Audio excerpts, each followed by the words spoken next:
Olá, queridos irmãos, saudações de paz a todos os nossos telespectadores, aos nossos irmãos da nossa Web TV. Começa mais um sábado o nosso programa EBD em Foco do Campo de Arapongas. Eu quero louvar a Deus e glorificar ao Senhor por sua participação. Você que está conosco já pode compartilhar essa transmissão ao vivo com os seus amigos para que possamos aqui ter um maior alcance. Já quero louvar a Deus pela presença, mais uma vez, do nosso pastor Jonatas. Pastor Jonatas é pastor auxiliar no nosso templo central, a igreja sede aqui de Arapongas, na rua Fazão.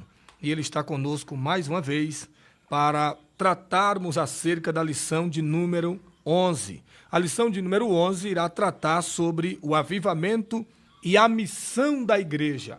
É um tema extraordinário, espetacular, e hoje teremos uma vez mais a aula do nosso pastor Jonatas Passo, a quem transfiro a palavra para que ele possa se apresentar aos nossos telespectadores. Pastor Jonatas. A paz do Senhor, presbítero Salim, e também a paz do Senhor a todos os irmãos que estão nos acompanhando através desse canal, né? E que Deus abençoe e que nos dê uma aula maravilhosa. Meus irmãos, e como estamos em um ambiente de ofertar aos nossos professores, aos nossos alunos da Escola Bíblica Dominical, um material de uma determinada capacitação a mais para que eles possam implantar na sua aula, na sua sala de aula, eu queria também, antes de darmos início, eu queria tratar sobre um grande curso, uma grande escola de formação e capacitação de líderes que está sendo ofertado pela igreja sede das Assembleias de Deus aqui em Arapongas. É um curso completamente gratuito, né, pastor? Gratuito. Completamente gratuito. Você não vai pagar absolutamente nada. O café da manhã começa a partir das 8 horas e estará conosco amanhã no Templo Central, já no período da manhã, o pastor lá da Assembleia de Deus de Colombo, pastor Edilson Siqueira. Então, todas as pessoas aqui de Arapongas e das regiões circunvizinhas estão convidados e convidadas para estarem conosco amanhã, a partir das 8 horas da manhã, nessa grande escola de formação e capacitação de líderes, trazida e produzida e impetrada a você de maneira gratuita pelas Assembleias de Deus aqui do campo de Arapongas. Pastor Jonatas só não aprende quem não quer. Isso mesmo, Salim.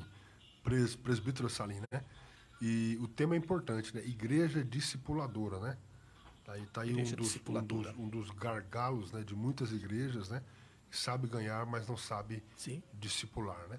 E essa é justamente a nossa temática primária das escolas bíblicas dominicais. Antes que o aluno vá para a escola bíblica e para frequentar a lição de adulto, ele antes frequenta os nossos discipulados, que o prepara, dá a ele uma mentalidade mais pronta para assimilar de maneira mais fácil todo o conteúdo transmitido pelas nossas lições produzidas pela Casa Publicadora das Assembleias de Deus, a CPAD. Não se esqueça, o curso é gratuito, você não vai pagar nada e você vai estar conosco amanhã. Queremos assim que aconteça, ouvindo a ministração da aula Igreja Discipuladora pelo pastor Edilson Siqueira, da Assembleia de Deus de Colombo. Você não paga nada, é gratuito, vá lá, não perca a oportunidade e vamos aprender mais sobre a palavra de Deus. Enfim, vamos então agora tratarmos sobre a nossa lição de número 11. Estamos chegando no final desse primeiro trimestre de 2023 e estamos chegando no final com chave de ouro, irmãos. A lição de hoje é extraordinária. Eu queria ler o texto áureo e pedir o auxílio do pastor Jonatas para depois ler conosco a verdade prática. Iremos ler o texto áureo da nossa lição. E disse-lhes: ide por todo o mundo, pregai o evangelho a toda criatura. Quem crê e for batizado será salvo, mas quem não crê será condenado. Glória a Deus para sempre. Verdade prática. A verdade prática diz assim: neste tempo marcado pela falta de fé, a igreja só pode cumprir a sua missão se estiver imersa no avivamento espiritual.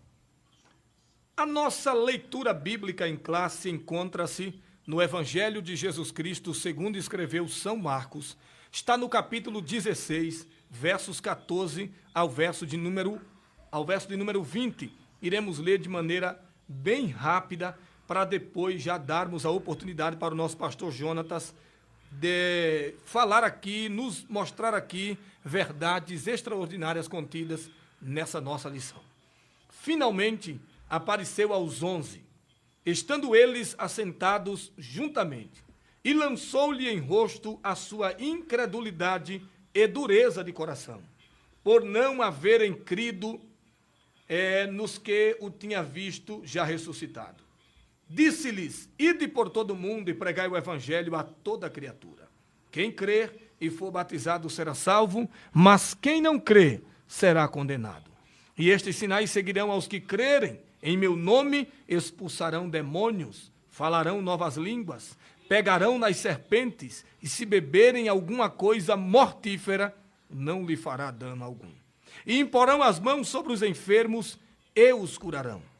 Ora, o Senhor, depois de lhes ter falado, foi recebido no céu e assentou-se à direita de Deus. E eles, tendo partido, pregaram por todas as partes, cooperando com eles o Senhor e confirmando a palavra com os sinais que se seguiam. Mensagem extraordinária da parte de Deus. A nossa lição, ela vai trazer 3 motivos principais na sua apresentação. O primeiro, temos que conhecer as características que evidenciam um avivamento ou o avivamento da igreja primitiva. Segundo, conscientizar de que o avivamento espiritual é indispensável para proclamar o evangelho sob o poder do alto. Terceiro, explicar que o genuíno avivamento repercute em evangelismo e missões, juntamente com a manifestação dos dons e poder do Espírito Santo. Tendo dito isso, já quero transmitir a oportunidade ao nosso pastor Jonatas Passo, e daqui para frente ele vai dissertar sobre a nossa lição e a gente vai pontuando o que deve ser pontuado com a ajuda e a graça de Deus. Pastor Jonatas, com o senhor. Amém. O título da nossa lição diz o avivamento, né? E a missão da igreja, né? A igreja como esse organismo vivo, né, que nós aprendemos através da palavra de Deus, que a igreja é o mistério de Deus que estava oculto, que foi revelado, né, para nós, né, na dispensação da graça. É importante fazer essa distinção, esse recorte, porque antes de Jesus não havia igreja.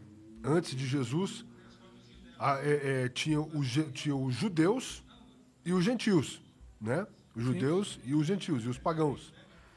Depois de Jesus, depois da cruz, surgiu a igreja. Esse era o mistério que o apóstolo Paulo fala que foi revelado. Então, depois da cruz, passou a existir os judeus, os gentios e a igreja, né? A igreja é esse povo, né? O povo adquirido, sacerdócio santo. Nós somos Cristo, ele é o progenitor de uma nova raça, vamos dizer assim, que é a igreja do Senhor Jesus.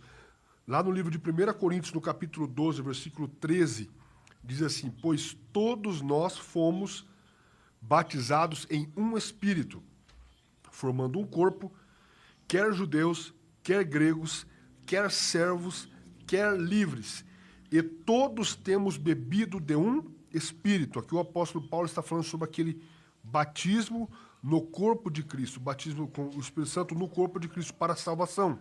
O batismo que é a obra salvífica, né, de Jesus, que é operada pelo Espírito Santo através da regeneração, né, que nós aprendemos quando alguém vem, né, aceita a mensagem do Evangelho, através de ouvir a palavra de Deus, e a fé vem pelo ouvir, ele recebe, né, a bênção da regeneração, a bênção da santificação e a bênção da justificação. Então, a igreja é esse organismo, em outras passagens é a noiva de Cristo, né? Então, a igreja tem essa missão, porque Jesus nos deixou uma missão.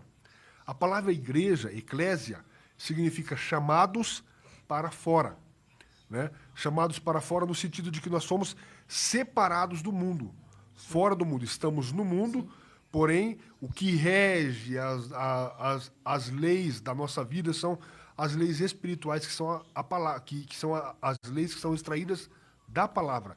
As diretrizes são diretrizes espirituais. Então, igreja é esse corpo invisível. Não é uma placa denominacional. Sim. Né? Ela existe em vários redutos evangélicos, né?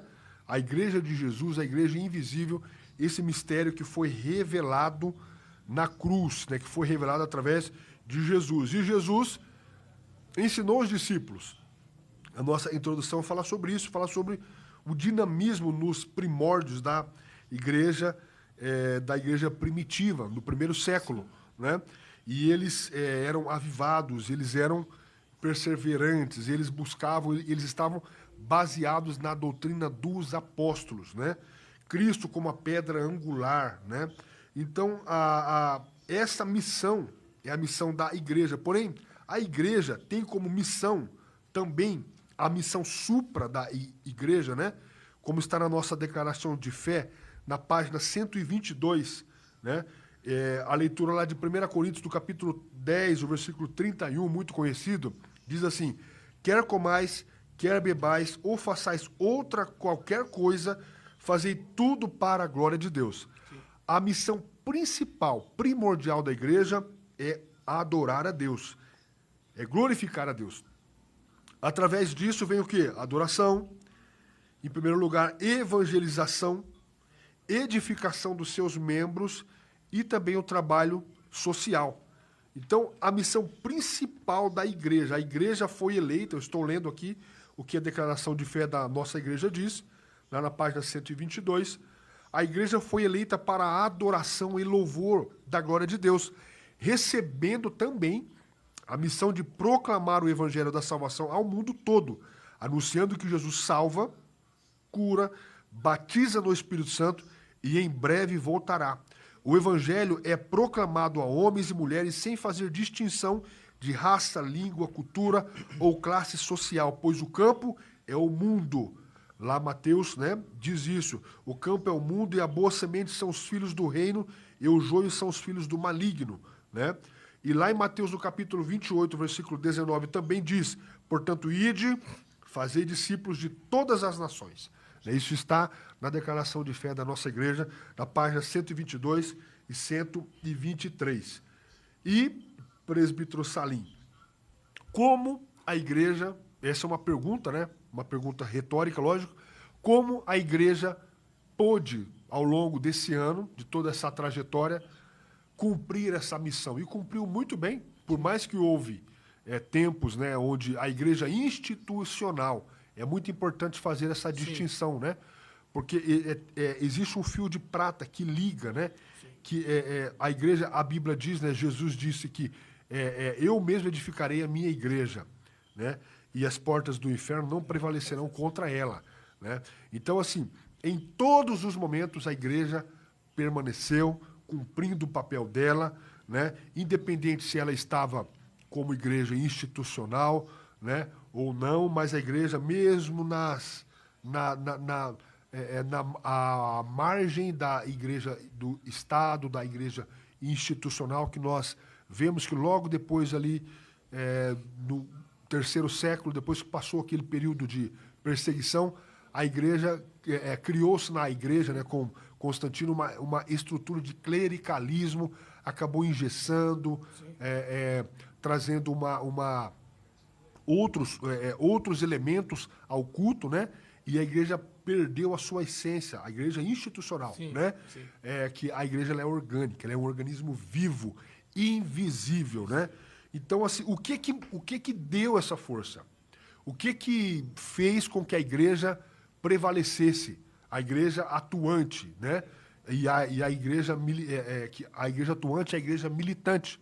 Existe a igreja atuante, que somos nós, sim, que também é a igreja militante. E existe a igreja triunfante, né? Isso está lá em Hebreus, no capítulo 12, versículo 23, que fala toda a congregação no céu e na terra, né?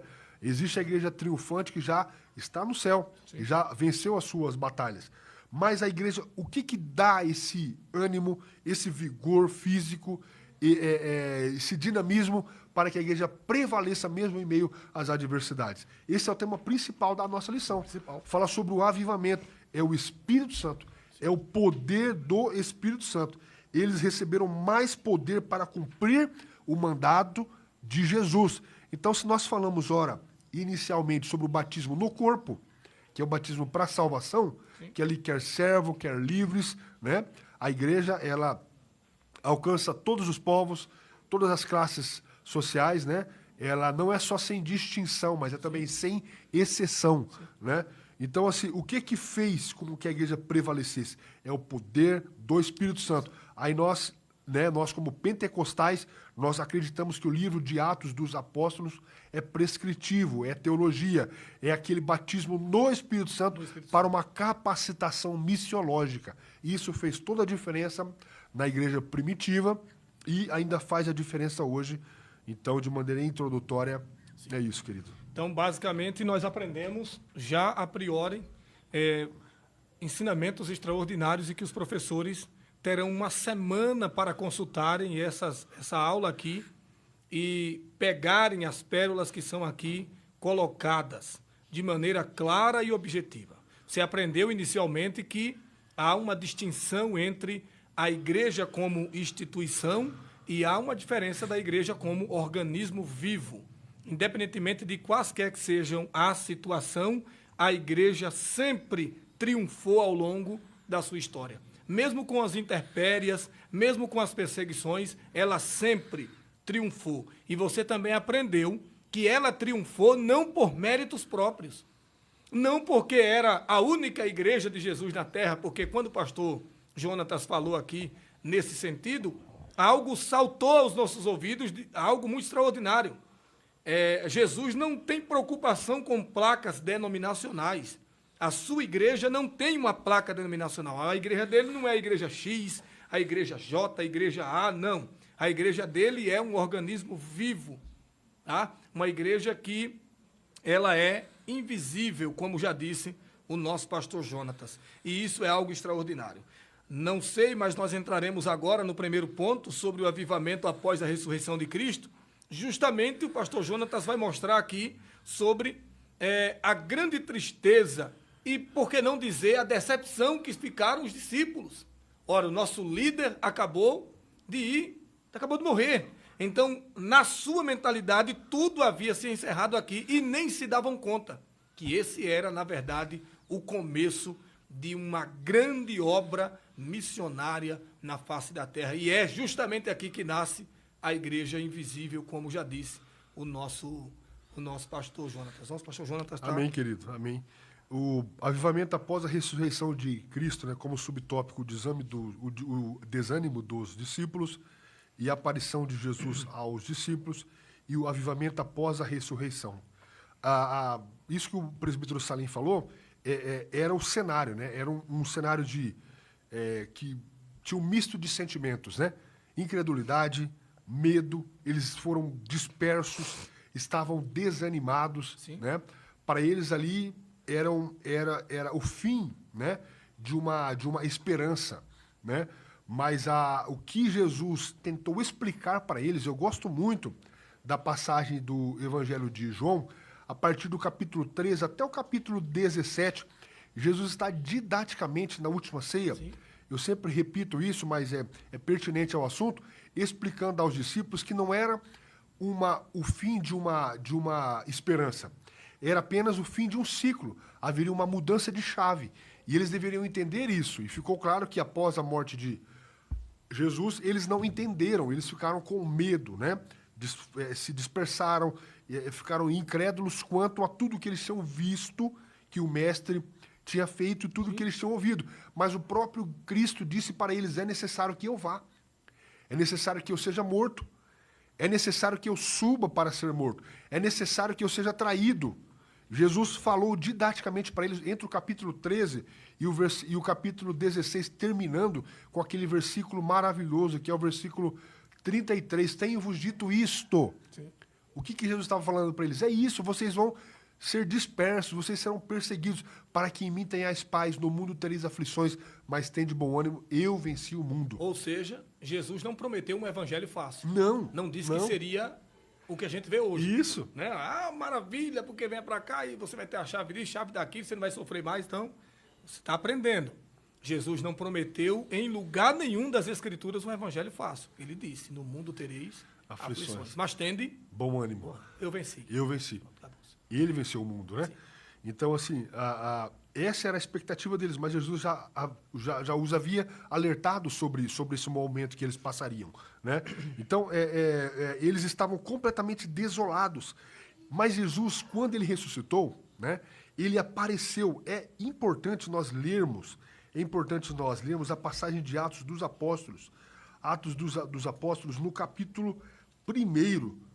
É muito importante fazermos essa leitura quando Paulo está falando ali para Teófilo, né? Sim. Capítulo 1, do versículo 1 ao versículo 3. Jesus aparece para eles aproximadamente de 11 a 12 vezes que estão registrados na Bíblia. Fiz o primeiro tratado ao Teófilo acerca de tudo que Jesus começou não só a fazer, mas a ensinar, até o dia em que foi recebido em cima, depois de ter dado mandamentos pelo Espírito Santo aos apóstolos que escolheram. Olha só o versículo 3. Aos quais também, depois de ter padecido, ou seja, morto, se apresentou vivo, ressurreto, com muitas provas infalíveis, sendo visto por eles por espaço de 40 dias, e falando das coisas concernentes ao reino de Deus. Então Jesus apareceu para eles, né, várias vezes, né? Apareceu no domingo da ressurreição para Maria Madalena, no jardim. Essa referência está lá em Marcos, do capítulo 16, do versículo 9 ao versículo 11, em João 20, do versículo 11 ao versículo 18. Apareceu também no mesmo dia para Maria Madalena e outra Maria. Alguns dizem que essa é a mesma aparição, só um evangelista não fala que tinha um outro personagem, né?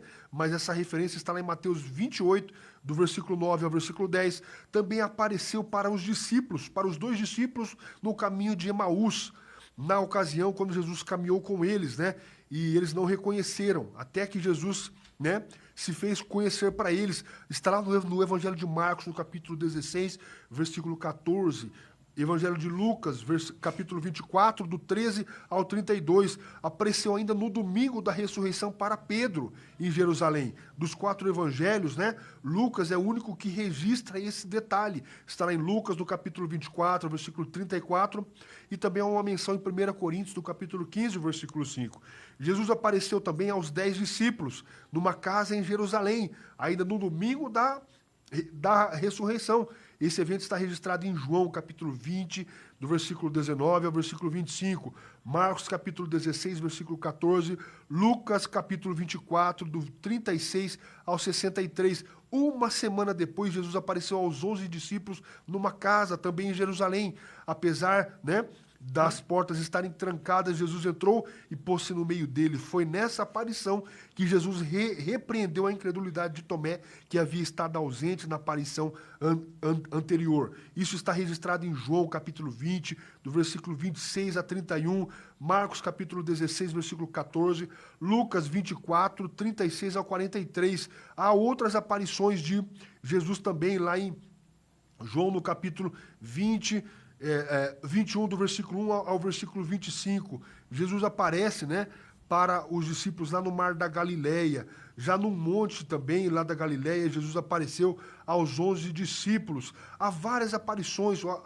O apóstolo Paulo também menciona uma aparição de Jesus, particularmente a Tiago, né, no capítulo 1 de Coríntios, do capítulo 15 e o versículo 7, antes da sua ascensão ao céu. Então, são várias as aparições de Jesus. E Lucas fala que essas aparições tinham um objetivo. E qual que era o objetivo? Falava a coisas concernentes ao reino de Deus. E a nossa leitura bíblica em classe fala sobre isso, né?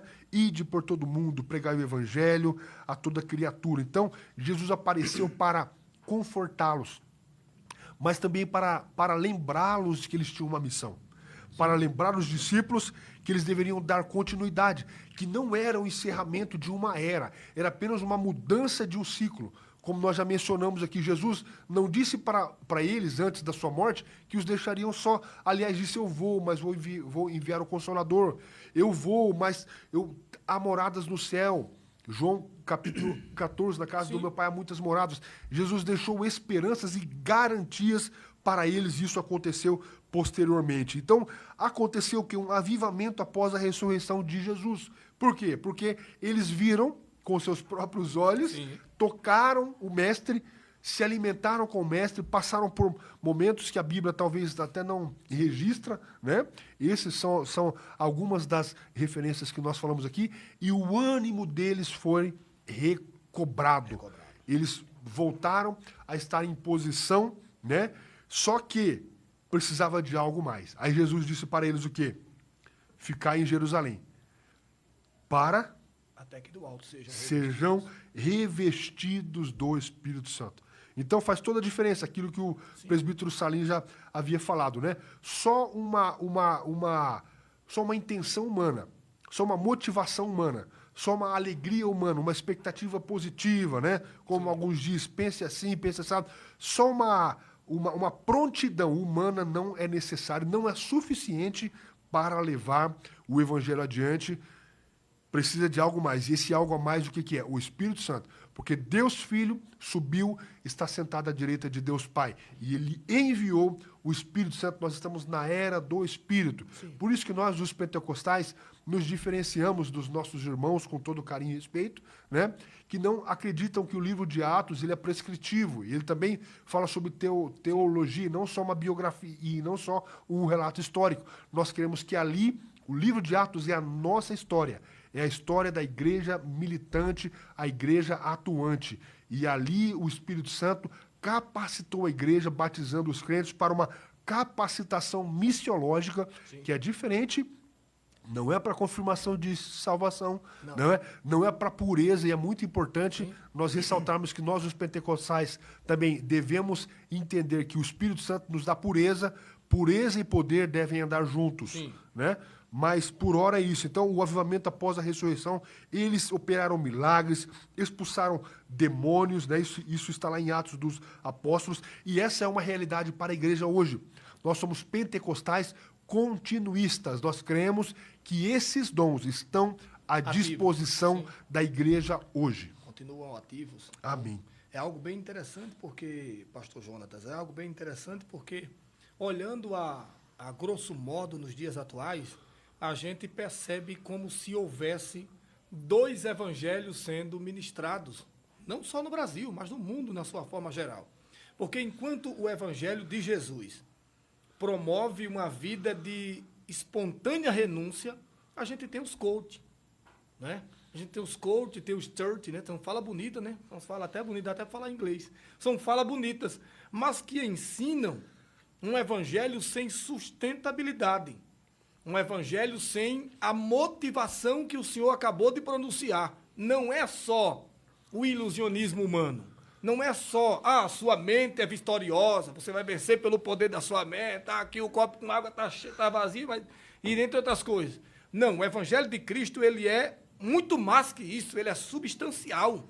Ele mostra que, depois da motivação humana, é necessário que se haja a motivação principal, que é a atuação direta do Espírito Santo na vida do ser humano, na vida do homem e na vida da mulher. Caso contrário, nem ele nem ela fará uso do cumprimento da promessa que Deus lhe fez. Pode continuar, pastor Jonas. O apóstolo Paulo, né, eu não me lembro a referência agora, até se você achar que está lá em Coríntios, né?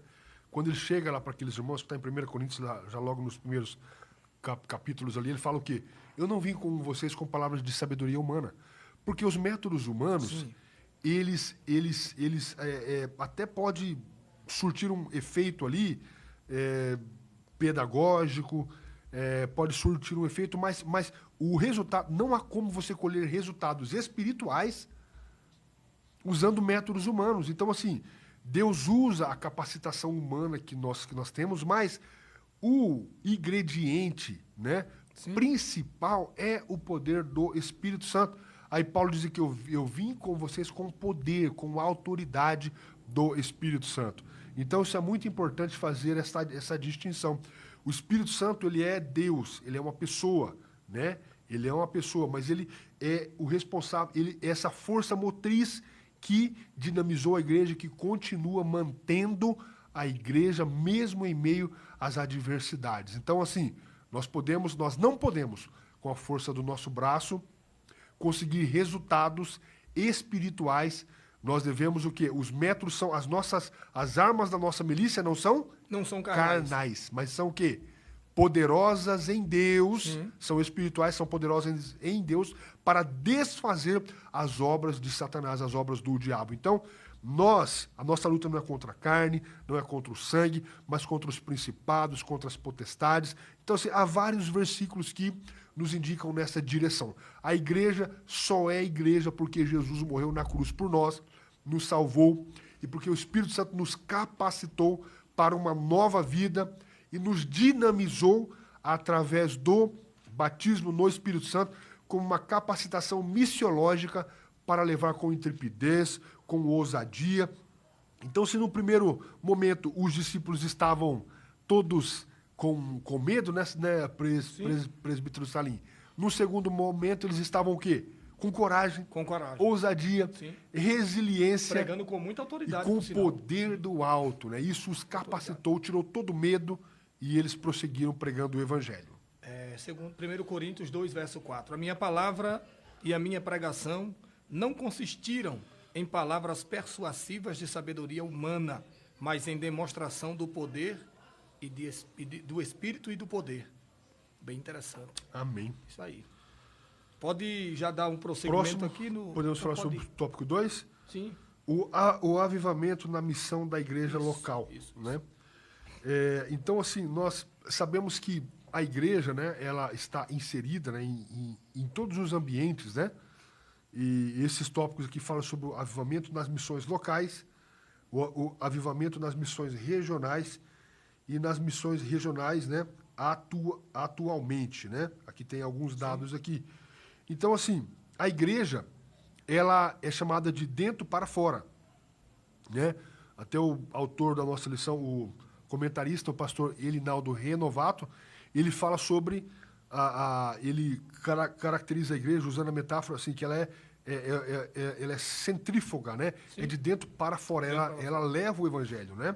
Então, assim, onde ela está instalada, aqueles irmãos, né, localmente, a igreja, como sal da terra, como luz do mundo, ela surte um efeito, né, na sociedade, sim, através da pregação, né? O avivamento espiritual, como consequência do Pentecostes, produziu uma chama nos corações dos seguidores de Jesus. Ou seja, isso levou eles a saírem a pregar o evangelho.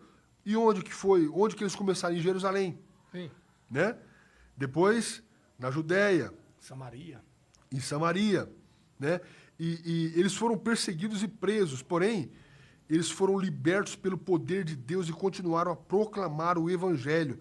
Aqui está falando daquela passagem que está lá em Atos, no capítulo 5, versículo 27 a 29 ao 42. Então, esse é um modelo de evangelização dinâmica. Sim. Não é só pregar, sim, dentro das quatro paredes dos templos. Aqui é muito importante, né? Sim. Fazer uma observação aqui, porque a igreja ela cumpre um papel também de edificação dos irmãos, dos conversos, né? Nos ajuntamentos nós cumprimos aquela missão, né? Quando você se reúne com um grupo, né, de pessoas ali, você tem a comunhão horizontal, você e Deus, e a comunhão vertical com os seus irmãos. A igreja é necessária. Há alguns movimentos que diz que a gente tem que sair para fora e pregar e que a igreja não é importante mais. A igreja é importante, mas ela deve também sair de dentro das quatro paredes. Sim. Então, não é só pregar o evangelho dentro das quatro paredes, né? Não é só, mas é também. É também. Pregar o evangelho, sim, dentro das quatro paredes e também pregar o evangelho para fora, nas missões locais, no seu bairro, né? Na sua cidade, na sua rua, né? Então, a igreja avivada tem essa característica. Só dando uma observação bem interessante, pastor Jonatas, quando estávamos lendo essa lição, e eu sempre toco muito nesse assunto, porque eu tenho um estudo em casa que a gente aplica de vez em quando é solicitado, na questão do avanço missionário e como se fazer evangelismo de maneira eficiente. É um estudo simples, mas é bem interessante, porque quando a gente começa a olhar esse tópico de número 2, a gente percebe que aqui vai falar sobre as missões locais, sobre as missões regionais e sobre as missões transculturais. São o que exatamente o texto bíblico diz: Jerusalém, Samaria, Judeia e os confins da terra. A gente percebe que as missões transculturais é a última etapa da obra missionária, quando você primeiro cumpriu as missões locais e as missões regionais. Para mim, é muito estranho quando eu vejo coordenadores de missões pegar caravanas de pessoas e levarem para uma outra localidade, sendo que na sua localidade há uma necessidade extrema de evangelismo. Eu vinha para cá, e eu digo a vocês aqui diante de Deus, o Espírito Santo me fez olhar para o lado, e eu não ia olhar, mas o Espírito Santo falou na minha mente, rapidamente disse: olhe do lado. E eu vinha com isso na mente. E eu olhei do lado e eu vi um bar lotado, de uma esquina para outra, em pleno sábado. E o Espírito Santo disse: está feito mesmo a obra de missões nessa área? E eu vim meditando nisso, eu me arrepio ao falar, porque de fato o Espírito Santo falou, pastor Jonatas. E eu ouvi audivelmente. Então, é muito estranho para mim ver pessoas que mexem com a área de missões não terem essa compreensão de que para fazer missões fora é preciso primeiro fazer missões dentro. Sim. E outra coisa interessante, quando se vai fazer missões transculturais, no mínimo, você tem que saber falar alguns outros idiomas, tem que ser, pelo menos, falar bem o português e falar um espanhol, um inglês mais ou menos. Tem cara que não sabe falar nem o português direito. Tem que se preparar, né? Tem que ter uma preparação, né? Um exemplo que hoje mesmo a nossa Secretaria de Missões, o SEMEAR, né? Na coordenação do pastor Emerson, sim, o presbítero Salim estava falando de maneira geral, ampla, como a igreja tem deixado, né, de cumprir o ID na sua cidade, nos bairros, né? Há muito espaço para ser alcançado ainda, né? Mas aqui temos uma Secretaria de Missões que funciona muito bem. Hoje mesmo eu estava falando aqui em off para o presbítero Salim, eles estão em uma ação evangelística lá no bairro da Igreja do Bandeirantes, né? Isso é muito bom, tem vários agentes missionários, eles fazem um mapeamento do bairro, né? E há toda uma estrutura montada de som também para levar a pregação da palavra e do evangelho. Então, é uma necessidade. Isso que o irmão falou é uma verdade. Segue um cronograma, né? Sim. Local, regional e depois transcultural. No início da igreja ali, né, eram poucos os obreiros, né? Sim. Mas eles revolucionaram o mundo com um pouco, o mundo da sua época, né? Hoje temos igrejas plantadas em todos os bairros, graças a Deus. Graças a Deus, né? Então, assim, o evangelho, principalmente no Brasil, já está bem disseminado, mas não quer dizer que já está concluída a obra aqui no Brasil, porque longe, sempre terão pessoas para ouvir o evangelho. E sempre deverá ter obreiros dispostos a pregar o evangelho, né? Então, o avivamento nas missões regionais, da mesma forma. Na sua cidade está sendo feito o trabalho, regionalmente deve ser feito o trabalho, né? E transculturalmente, ou seja, o avivamento e as missões transculturais, que daí é o último tópico aqui, né? Do tópico 3, eu não sei se eu já posso falar. Se sim, fazer pode prosseguir, pastor. Amém, queridos. Então, assim, a igreja primitiva, ela teve o seu início ali em Jerusalém, era vamos dizer assim, o quartel general, né? Era ali, com os apóstolos, todo aquele início maravilhoso, com ações extraordinárias do Espírito Santo, salvando almas, mas o evangelho, ele deveria se expandir. Veio a perseguição, né? Porque se deixasse só para os judeus ali, eles iam ficar achando que o evangelho era particular deles, só para eles, né? Eles iam criar um reduto ali, né? O evangelho é para nós que somos os escolhidos. Não. E o evangelho, Jesus já disse, né, para todas as tribos e nações. E ele deveria se expandir. E veio uma perseguição que foi permitida pelo Senhor, e houve uma dispersão. Nessa dispersão, que está o nosso tópico 3 aqui, a igreja abrangeu, né, a sua pregação.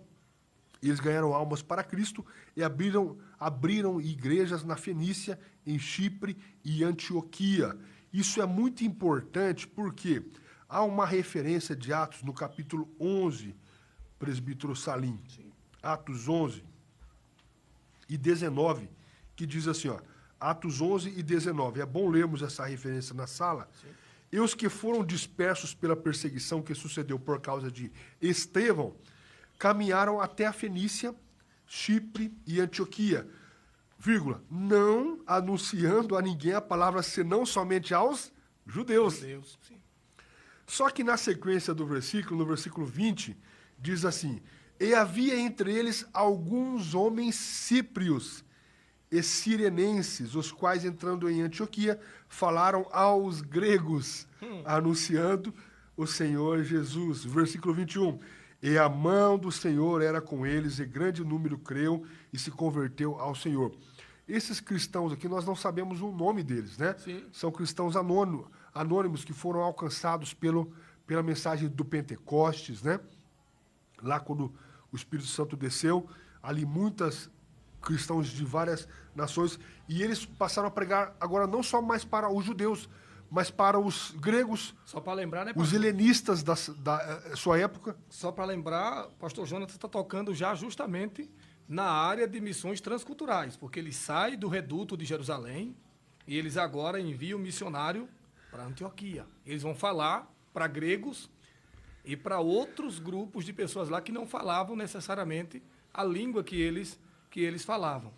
E houve uma preparação para que essas pessoas fossem enviadas. Provavelmente nós não temos tantas fontes para falar, mas houve uma preparação sim. Eu estou lendo recentemente um material sobre a preparação da igreja primitiva no seu início, e é extraordinário como a atuação do Espírito Santo fez com que essas pessoas avançassem de forma extraordinária.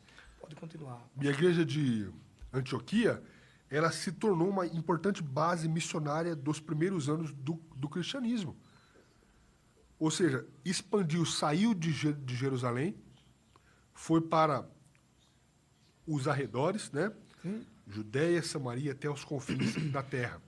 E, posteriormente, com o apóstolo Paulo, Barnabé, mas a base missionária se estabeleceu em Antioquia. E alguns dados interessantes, a igreja de Antioquia, e é bom fazer a distinção, né? É Antioquia da Síria, não é Antioquia da Pisídia, né? Sim. A igreja de Antioquia foi uma potência missionária no primeiro século. Ela foi uma importante base para a evangelização do mundo greco-romano. A igreja de Antioquia teve seus primeiros líderes como Barnabé, Paulo e talvez até Simão, o Cirineu. Foram os crentes de Antioquia os primeiros a serem chamados de cristãos. Isso está lá em Atos, capítulo 11 e o versículo 26. A igreja de Antioquia era comprometida com as questões sociais e providenciou uma generosa oferta de ajuda para os crentes de Jerusalém que estavam em dificuldades, né? O Espírito Santo, através da igreja de Antioquia, comissionou Paulo e Barnabé ao trabalho missionário. Então, aquela igreja esteve diretamente ligada, né? Envolvida nas viagens missionárias de Paulo. É sabido que durante essas viagens missionárias, muitas outras comunidades cristãs foram fundadas pelo apóstolo dos gentios. Então, o valor missionário daquela igreja é incalculável. A igreja de Antioquia esteve envolvida no primeiro importante debate teológico do cristianismo. Algumas pessoas foram de Jerusalém à cidade de Antioquia sem autorização dos líderes de Jerusalém e começaram a pregar que os crentes de Antioquia tinham que ser circuncidados para serem salvos. Paulo e Barnabé rapidamente reagiram contra essas pessoas. Isso acabou resultando no primeiro grande concílio da igreja em Jerusalém. Então, disse que a igreja de Antioquia se tornou uma base missionária importante. Sim. E dali, Paulo e Barnabé foram enviados como missionários, né?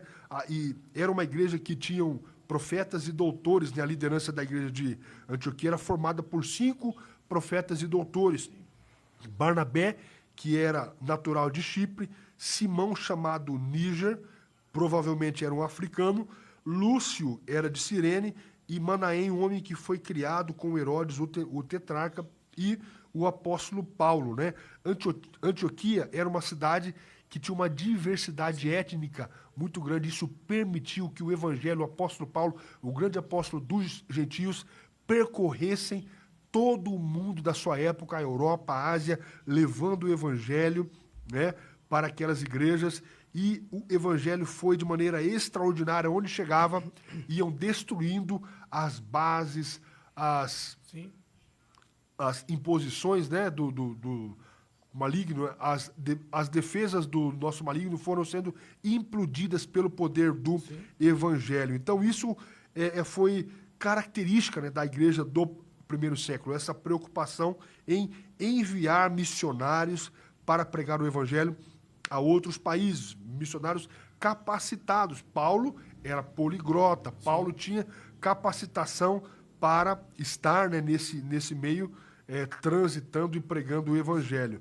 Então, assim, o terceiro tópico fala basicamente sobre isso, a primeira igreja missionária, fala sobre a evangelização e decadência espiritual na Europa, que é um outro ponto que eu vou entrar agora, se for possível. Sim, pode. Que fala sobre a decadência na Europa. Então, nós sabemos que primeiro lá chegou através do apóstolo Paulo, né? E que fala também sobre os Estados Unidos, né? A Europa, de cristã, passou a ser pós-cristã, com o ateísmo, o evolucionismo. E o comentarista da nossa lição, ele levanta muito uma questão importante, que ele diz que a causa desse arrefecimento da fé, desse esfriamento espiritual, que os pais não cuidaram dos seus filhos, não deram preparo espiritual para eles, né?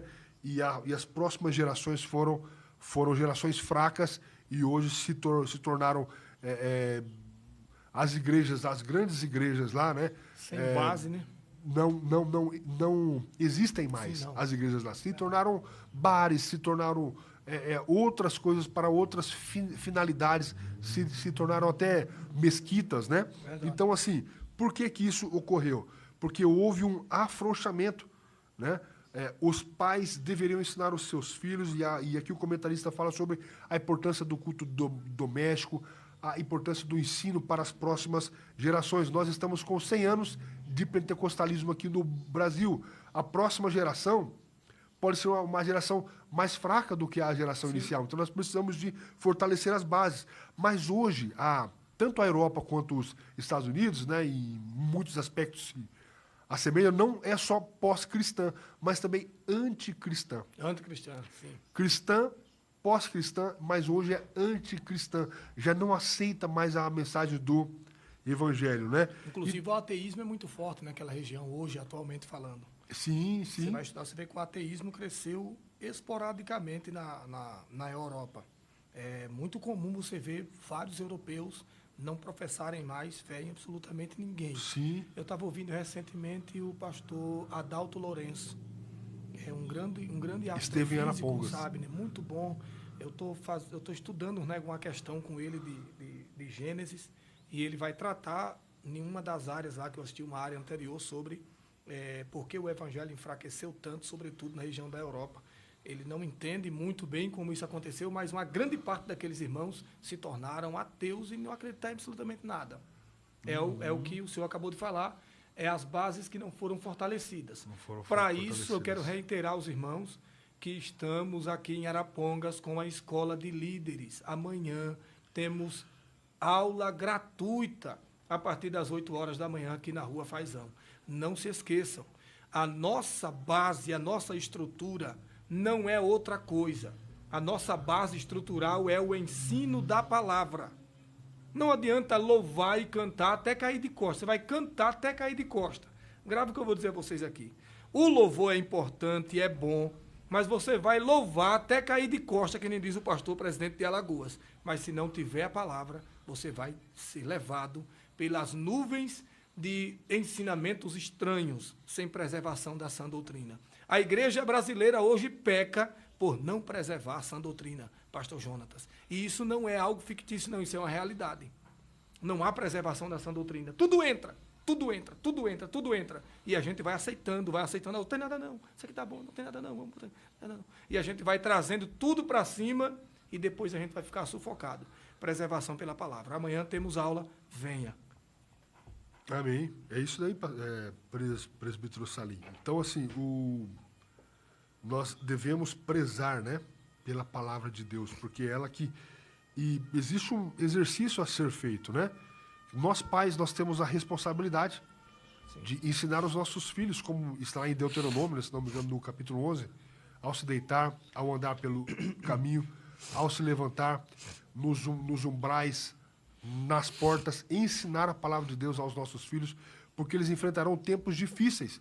E se eles não estiverem preparados, eles serão uma geração fraca e certamente sucumbirão, né? Sucumbirão, como você disse que o crescimento do ateísmo lá é um crescimento exponencial. Né? Um crescimento que cresceu. Exponencial, né? É a palavra esporádico. E hoje no Brasil não é diferente, né? É diferente. As igrejas precisam de se fortalecer na palavra de Deus. E o último tópico que fala sobre clamor pelo avivamento espiritual, né? Nós devemos clamar, buscar, devemos olhar para nós mesmos, ver onde que estamos falhando, né? Devemos buscar mais, estarmos mais atentos à voz de Deus, à voz do Espírito Santo, e dizer como o profeta Abacuque disse, né? Aviva, ó Senhor, a tua obra, né? Ele diz lá, ouvi, Senhor, a tua palavra e temi. Aviva, ó Senhor, a tua obra no meio dos anos a notifica na ira, lembra-te da misericórdia. Então, ganhar almas é a missão suprema de todo discípulo de Cristo. E uma igreja forte, ela é feita de crentes fortes, né? De famílias fortes. Né? Tudo começa em casa, na família. Famílias fortes, igrejas fortes. Fortes na palavra, né? Fortes no comprometimento com a pregação do Evangelho, entendendo que é o Espírito Santo quem dá a capacitação missiológica, a intrepidez, a ousadia para pregarmos o Evangelho.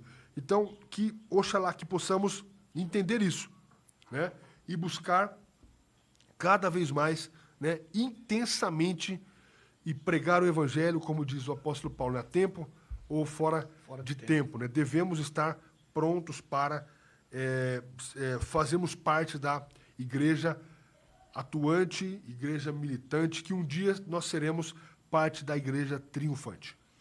Que maravilha, meus irmãos. Antes que o nosso pastor Jonatas traga a sua mensagem final, a nossa conclusão, dentro desse terceiro subtópico, que é um clamor pelo avivamento espiritual, eu queria trazer aqui, eu queria que os nossos irmãos colocassem o nosso segundo slide. Eu preparei aqui a fala de alguns grandes homens de Deus que, ao longo da história, mesmo perseguidos, mesmo maltratados, mesmo passando por várias situações adversas, eles clamavam por almas. Como o nosso pastor Jonatas disse, esse é o clamor supremo da igreja. Clamar por almas. Quem não sofre por almas, não tem o avivamento do Espírito Santo em sua vida. Quando você vê alguém, pastor Jonatas, que ele não sente absolutamente nada por almas, essa pessoa não está bem. Eu estou dizendo isso porque o escritor Norman Geisler, na sua Teologia Sistemática, ele diz exatamente isso na sua matéria, em que ele vai trazer uma mensagem sistematizada acerca da questão do evangelismo. Se você vê que algum membro, algum obreiro, algum pastor, principalmente pastor, sobretudo pastor, que não tem amor a vidas, não fica sensível a almas, e outra, as nossas igrejas, pastor Jonatas, elas pecam bastante. Estou falando no âmbito geral, não estou falando da igreja Arapongas, falo do âmbito geral, por não fazerem mais eventos voltados à obra missionária. Nós temos evento de muita coisa, mas a gente vê muito raramente eventos que atraiam pessoas para o reino de Deus. Eventos com temas específicos para ganhar almas para Jesus. Mas eu creio que o Espírito Santo vai mudar essa realidade. Veja que John Knox disse, dai-me a Escócia ou eu morro. Olha o sentimento desse camarada. Dai-me a Escócia ou eu morro. O outro, Whitefield, disse, se não queres dar-me almas, retira a minha vida. Se o Senhor não me der alma, é melhor que o Senhor retire a minha vida. Paulo disse algo semelhante, lá em Atos 21, se não me falha a memória, quando quando o Espírito Santo diz a ele para ele voltar e não ir a Jerusalém, ele diz, não, eu estou pronto, não só a ser preso, mas até mesmo a morrer por amor ao nome de Jesus. É raro de ver um sentimento como esse, se tratando de almas. Mateus Henry disse, sinto o maior gozo em ganhar uma alma para Cristo, do que em ganhar montanhas de ouro e de prata para mim mesmo. O D.L. Moody, que é um grande comentarista, nós temos ele em casa, ele disse, usa-me, então, meu Salvador, para qualquer alvo, em qualquer maneira que precisares. Aqui está o meu pobre coração, uma vasilha vazia, enche-me com a tua graça. Rapaz do céu, eu ouço essas expressões e eu digo, rapaz, como eu sou fraco. Rapaz do céu, eu não tenho nada não, pastor Jonatas. Às vezes eu estou lendo o material desses camaradas em casa, e eu leio aquele livro lá várias vezes, no ano eu leio todo ano aquele livro, que é Os Heróis da Fé, e eu tenho vergonha de mim mesmo. Toda vez que eu leio, eu tenho vergonha, eu digo, meu Deus, estou fraco demais, estou fazendo nada. Porque o sofrimento desses homens, o que passaram, as grandes privações, o David Brainerd, sofrimento terrível, ao ponto de dizer, eis-me aqui, Senhor, ensina-me, ou envia-me, disse ele, até os confins da terra, envia-me aos selvagens habitantes das selvas, envia-me para longe de todo conforto. Quem é o homem que está longe de conforto? E o cara me faz uma oração dessa, pedindo que Deus o retire de fora de todo conforto terrestre. Envia-me mesmo para a morte, se for para o teu serviço, olha o que ele diz, se for para o teu serviço e para o progresso do teu reino, eis-me aqui, Escreveu ele ainda, abro aspas, lutei pela colheita de almas, multidões de pobres almas, lutei para ganhar cada uma, e isto em muitos lugares, sentia tanta agonia, desde o nascente do sol até o anoitecer, que ficava molhado de suor por todo o corpo. Porque segundo David Brainerd, quando ele lia aquela mensagem de Cristo, que ele suou gota de sangue, meu Deus do céu, meu Salvador suou gota de sangue por mim.